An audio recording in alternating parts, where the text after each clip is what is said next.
Sorry.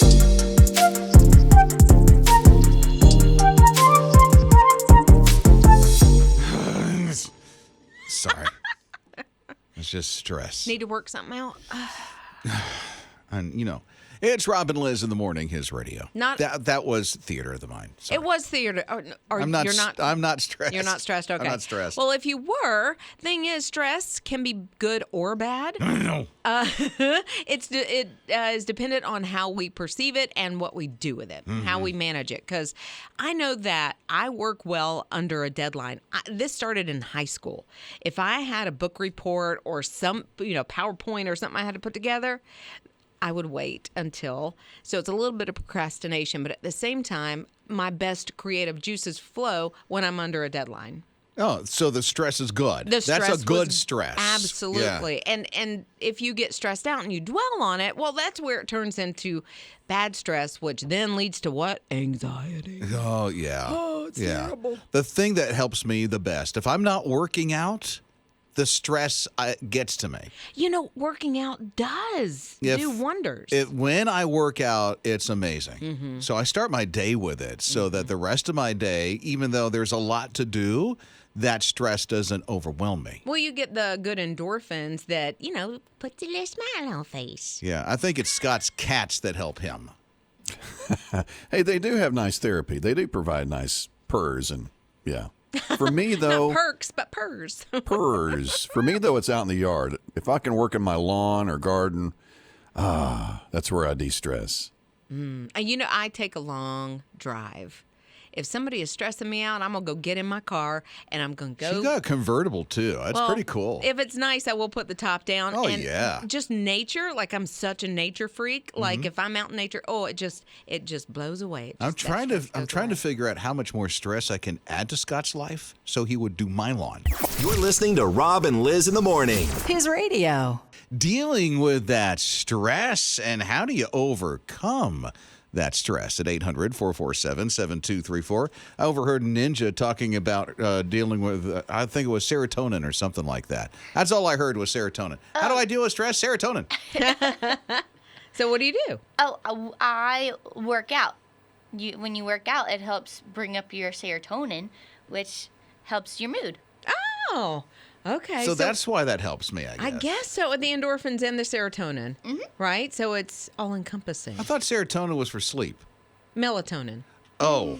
Yeah, there's a lot of tonins. There's too many tonins. And if you work out, you get tonin. Did you see what she just did there? That was Liz.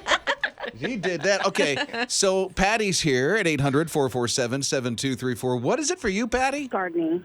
Oh, wow. How'd you get into gardening? My husband and I started, when we moved into our house 7 years ago, we started a small garden. It was I used charts that I picked up overline. I'm always looking for new ideas and learned most of my knowledge from that and trial and error. And love to have a small greenhouse someday. You're listening to Rob and Lizz in the morning. His radio. It's Rob and Lizz in the morning, his radio. Steven texted 800-447-7234 and says when he gets stressed out, what he does is he writes music. He puts all of his thoughts down on a sheet of paper and just turns it in to music. I love that. Creative outlet. You go, Steven. Right? It's so good. Okay, so then Kelly, she uses music too, but in a different way. She texted and said, here's what I do. I get in the car, turn the radio up, wide open, praise and worship, and just cry with God on our way to work or, way home from work, and gets it all out of that system. Man, when you're singing it out loud, belting it out, I can see that. Yeah, you got it on your lips and on your heart. Yeah. So there you go. So Heather's here. So what about you, Heather? You're on his radio. I go hang out with my chickens. Hang out with the chickens? What do you do when you hang out with chickens? We collect their eggs, and we actually feed them mealworms, like dehydrated mealworms. And that's actually one of my favorite things to do is just throw it out there and let them go after it. That does sound like a lot of fun. I will tell you, honestly, when I heard you say, I hang out with chickens, I thought you were out there flapping your arms and going cluck, cluck. I'm like, okay, well, that's fun. Cluck, cluck, cluck, cluck. Ask my husband, and he would not put that past. You're listening to Rob and Liz in the morning. His radio. She's like doing some work, and all of a sudden, here's this rumble. It's like, okay, that's either something outside or an earthquake. It's Rob and Liz in the morning.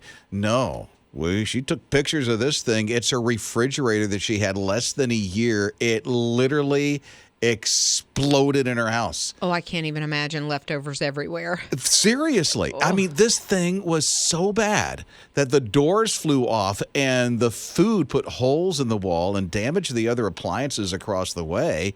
You see the pictures of this in the video that she posted. It's like, no way. How did this even happen? They can't figure out why it did this. So it's not like something, because sometimes the manufacturer will have a defect and you'll hear of several different ones happening. But this is just kind of an isolated instance. Yeah. I don't know if she had a bad orange in there or what was going on.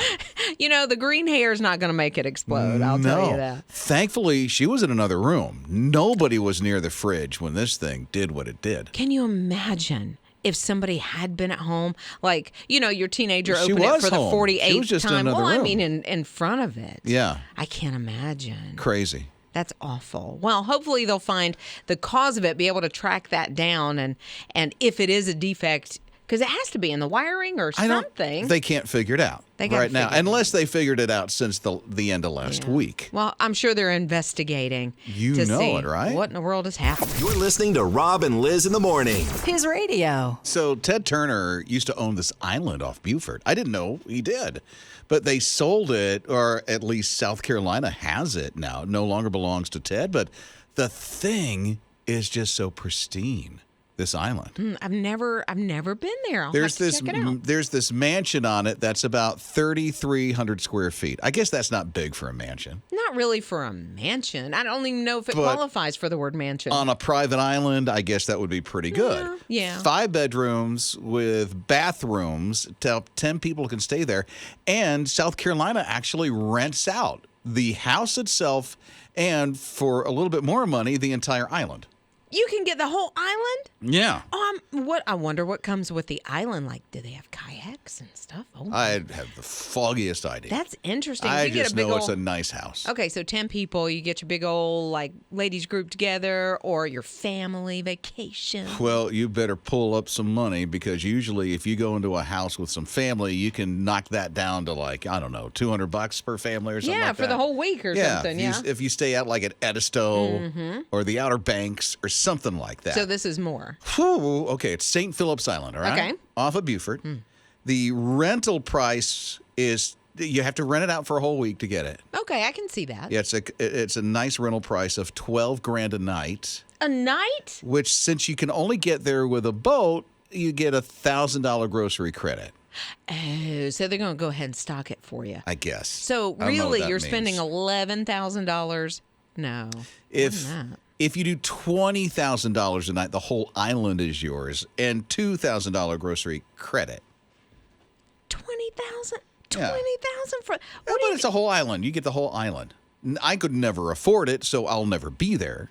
Okay, so if you got to take a boat to it, and you don't take the island, don't you get the island kind of anyway? I mean, No, people can go on the island and tour. Oh, okay. So there'll be others there unless you take the whole island. I'm okay with that. $8,000 knockoff or coupon? Yeah, sign me up. You're listening to Rob and Liz in the morning. His radio. When Arnold sees a problem, he is a man of action. He's going to take care of it. It's Rob and Liz in the morning, his radio. There's a pothole. I got to take care of this pothole. I'm going to fill the pothole. That's nothing like him, is it? Oh, my goodness.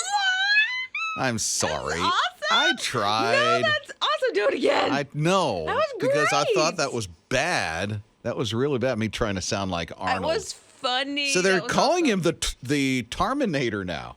The Terminator? The Terminator. Because he literally took care of a pothole that was in his neighborhood. It was just so tired of it. And his bike would hit it because he rides his bike just for a little cardiovascular. He still works out, that guy. Kind of amazing. And so he took a video of him putting the tar in it and said, "Hasta la vista, potholes." There it is. I love it. Yeah. Yeah, it was his neighborhood, right? He's like, I got Brentwood. to take care of this thing. Yeah. And somebody else came and helped out a little bit and took care of the pothole. The thing is, the pothole was intentional. The city came and actually dug that pothole because they were trying to get to pipes or something like that. So they had to undo what Arnold did because he was like, I'm tired of the pothole. Can you imagine the guy that shows up? Move over, have a jackhammer. I got to take the pothole. So Scott has potholes. Is it like in your neighborhood, Scott? I need Arnold. I need Arnold to come take care of his street. Well, take where I his live. lead and do it yourself. Well, it's near downtown where I live, and I really think they have given up on the street totally. They're seeing how bad it can actually get. They're just hoping it breaks off into the ocean. Like what? No, but seriously, Scott, I think Scott should do this. I think Scott should. Seriously, Scott, you should take care of the potholes. Maybe I should. I don't think so. Is that against the law? Here's Where do you what get I one think. of those No. patchers, those big trucks, How do you, the pavers? How do you Yeah. get one of those? I don't know, but I think they're not going to be as kind to you as they were to Arnold. Why? Is it against the law I would think, okay, first to of all, fix something that's broke like that? don't you have to call 511 to see if I you don't can know. dig there, first of all? And then, the city doesn't like you You're just not kind of... digging. You're fixing.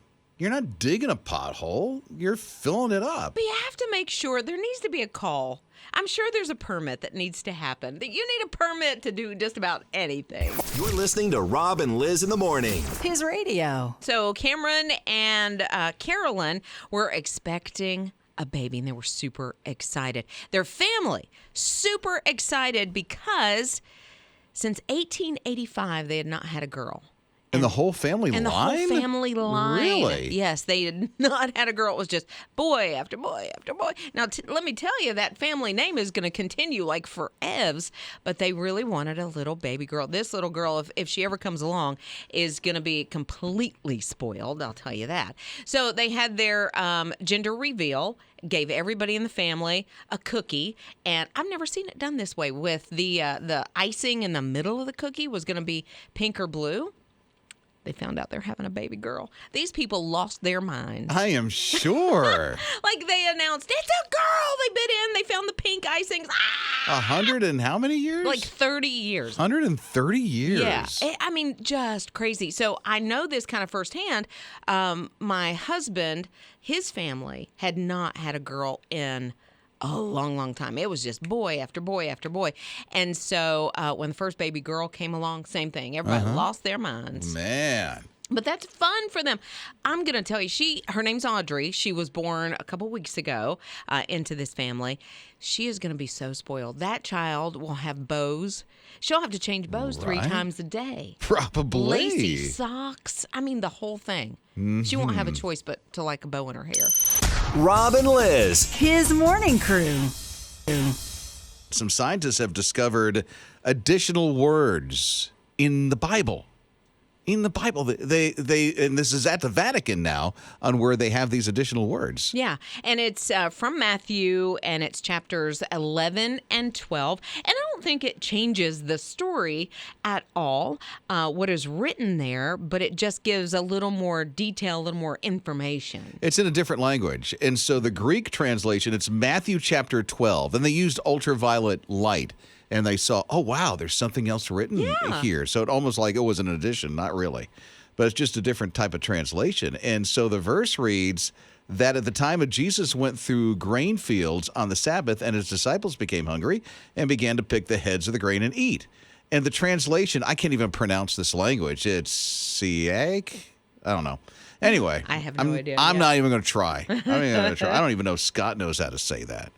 Because he's the smartest one In the room. amongst anybody around No, here. I don't. He's Okay. like, nope. Well, then forget that.